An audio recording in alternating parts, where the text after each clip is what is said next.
Magandang araw for today's video at dahil nga niyo pala napakaraming bunga na naman ng kamansi namin na isamahan nyo kami magluto. Dahil tagbungahan na naman nga niyo pala ay hindi ko papalampasin na hindi makapagluto ni Rick. Kaya naman ayun at maaga pa nga lamang ho ay nagpaputol na kami kagad ng nyog nang kami nga niyo pala may panggata man laang. May paggagamitan nga lamang ho pala sila ulit kaya nagpaputol ng ganyan at kakuman din ay di na lang ako makuha ng panggata. Kakuman din naman hoy para hindi na ako maghagilap sa may bunsuran ng may bunsuran at kakuman din naman din meron na. Pagka uwi ko nga niyo pala din sa may bahay ay kaagad kong ginayak aring aking mga agulayin. Ilang piraso nga lamang ho pala yung agulayin ko na yaan at ang pinili ko lang man din ho yung medyo mura-mura at kakoy malambot pa yung mga buto. Dini man din naman ho sa aming probinsya ay talaga namang isa sa napakasarap na gulayin aring kamansing ari. Sa iba't ibang lugar nga niyo pala iba-iba ang tawag ng ganyan at dini man din ho sa amin sa probinsya sa Mindoro ay kamansi ang tawag sa ganyan. Madalas luto namin sa kamansi ay ginataan o kaya naman minsan nga niyo pala inasabawan na inalagyan ng luya. Bulang lang nga niyo pala yung tawag namin bago inatambalan namin ang inihaw na tuyo o kaya naman ay prito. At talaga namang masasabi kong katalo na yung pangulam namin at napakasarap nga niyo pala na rin pag naluto na. Nang maigaya ko nga niyo pala lahat ay di ayun at nagsimula na nga niyo pala akong magluto. Iniligay ko na nga niyo pala sa kawali yung aking mga hinimay at tamang laki laang man din ho yan para pag sinamual ay ayos laang. At para sa pinakang tubig nga niyo pala niyan at para mabilis maluto ay inilagay ko na nga rin ho pala yung pangalawang gata. Sunod ko namang inilagay ay yung mga pansamya nga niyo palang bawang at sibuyas at mga pampalasang asin at paminta laang man din naman ho. At pag-ayos na at medyo iga na nga rin ho pala ilalagay ko na yung kakang gata o malapot na gata kung tawagin. Hihintayin nga lamang ho pala yung makuluan at medyo maiga-iga yung sabaw at pag-ayos na pwede nang hanguin. Medyo kinulang nga niyo pala yung mga pampalasang nilagay ko kanina kaya naman nagdagdag ulit ako diyan ng asin at paminta. Para naman may medyo halang ay naglagay na nga rin ho pala ako diyan ng 2 siling berde. At sa ilang minutong pagpapakulo, yari nga niyo pala at ayos na kaya naman hahanguin ko na't nang makapaghayin na kaagad. Medyo maaga nga niyo pala ako nayari sa pagluluto at kakuman din naman ay medyo magutom-gutom na ay ako'y mauna ng kumain sa kanila. At ayun na nga niyo palang inasabi yung aming nakasabit na tuyo ay nausngib pa nga niyo pala ng pusa. Wala tuloy akong naluto at kapartner na rin gulay na ari pero ayos lang man din naman ho at yung tutong ang katambal. Pagkatapos ko nga niyo palang kumain diyan at dahil nang hinayang ako sa tira kong bagay kakoy asigang ko na rin aring alagain kong Singapore. Habang nagpapalambot nga niyo pala at nakatanghod ako din sa may labas ng bahay ay dumais naman din sa akin si Ate Kiona. Yun pala naman ay antok na kaya naman ang ginawa ko na nga lamang ko pala inukyabit para kako makatulog na kaagad. Maigi na lamang man din ho at napatulog ko na at sakto namang luto na ring aking inalaga. Nahon ko na nga rin ho pala dali-dali at kako man din naman ho ay nang mapalamig ko na. Habang naghahintay ay di ayun at sinumulan ko na nga rin ho palang kayudin yung nyug na aking agamitin. Yan nga niyo pala magsisilbing tubig dun sa aluto ko mamaya at madali nga lamang naman ho pala yung maluto. Pagkatapos ay di ayun at isa-isa ko na nga rin ho palang pinagyayad yung Singapore at malamig na din naman nga niyo pala. Gagawin ko nga lamang ho pala yung pinakang ubi ngayon at wala nga niyo pala nung tunay na ubi ay kakuyaan na laang. May paggagamitan nga lamang ho pala ako niyaan at pag gusto man din ho ay pwedeng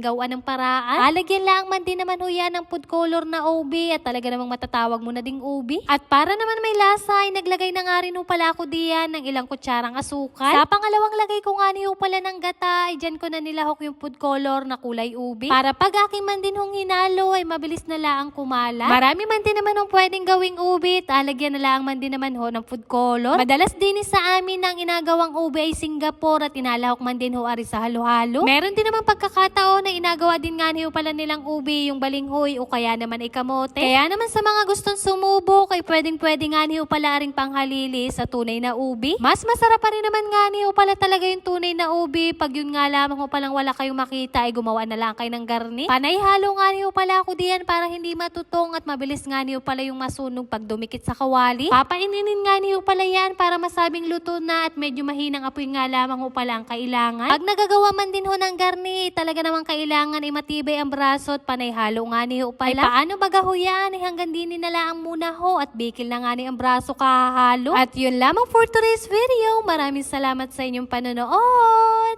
God bless.